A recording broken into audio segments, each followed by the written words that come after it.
Okay, so I'm just finishing up a run here in Hawaii, and I'm dripping wet, as you can see, and hopefully you can hear me because I don't have a microphone. But as I was running today, I was really thinking about this concept of using your whole foot when you run. And I thought I really should make a video about this because it's a concept that I don't know how many runners like really think about it, but you want to use your whole foot when you run. It is a fallacy to say that you shouldn't land on your heel. What's true is that you shouldn't land with your foot way out front of your center of mass, but that doesn't mean that you can't land on your heel. As long as you're landing with your feet closer to underneath the center of your mass, then you land on your heel and you roll off your foot. So imagine, I'm not going to subject you to looking at my feet, but imagine that this is my foot and this is the heel of the foot. And if you look at the way that your foot is even designed, you can say biomechanically, it's easy to believe that this is the way our foot's supposed to work. We land on the big fat pad at the bottom of our foot, we roll up the outside of the foot and then roll across to the front. So this would be like your first metatarsal underneath your big toe. All right, so we're gonna land on our heel, roll up the outside of the foot and then inside off that first metatarsal. And so it's like your foot is sort of feathering the ground as you land and you use your whole foot and then you roll off that first metatarsal. The challenge that some people have with allowing those foot mechanics to happen is that the hip puts the foot down. And so when people are running with locked hips or hips that aren't moving in this contralateral fashion with internal rotation while your leg is behind you, then your foot is going to be prohibited from acting the way that it wants to act, right? So that's the way your foot wants to be able to land on its heel, roll up the outside, push off that first metatarsal. And in order to make that happen, you need your pelvis to be able to rock contralaterally, right? So it needs to not be locked up. And so when you're running and your hips aren't moving very much, your feet aren't likely to be able to do the job that they want to do.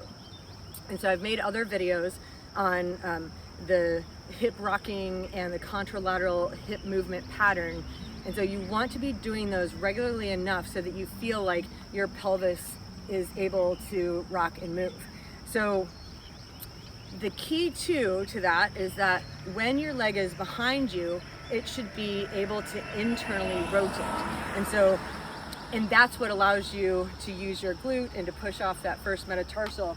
And so what that looks like is when your leg is behind you here, it's slightly pigeon-toed, slightly rolled in. If you are a runner or you see a runner who's running and their foot is flared to the outside as they're coming through, it's because they're missing this internal rotation at the hip. And so when your leg is behind you, you want this motion to happen. And it pairs perfectly with that action of the foot. So when your leg is behind you and it's slightly internally rotated, it allows you to push off that first metatarsal and therefore use your glute. And now you're like here in this nice shape of running with that to happen. So what prevents or what keeps our hips locked up? Number one, if we're not actively trying to make them do the contralateral movement pattern, they will be locked up. But secondly, sometimes it can happen because of our entire frontal chain, right? So like if your breathing is somewhat locked up, if you're not using your diaphragms, if your rib cage is immobile and doesn't move, it'll lock down this whole frontal chain. And if that's happening to you, then it's like what will happen when you're running is that you'll get caught behind your hips, right? So now if my hips are behind me and they can't come through because all of this, we'll call it tissues, but they're muscles in your front are short like this, then you can't achieve this position when you're running, or it's not easy to achieve. What will happen is you'll land, you'll be behind your foot, you'll feel like you're sinking into the ground, you'll end up kicking your foot forward like you're kicking a soccer ball as you go to take the next running stride.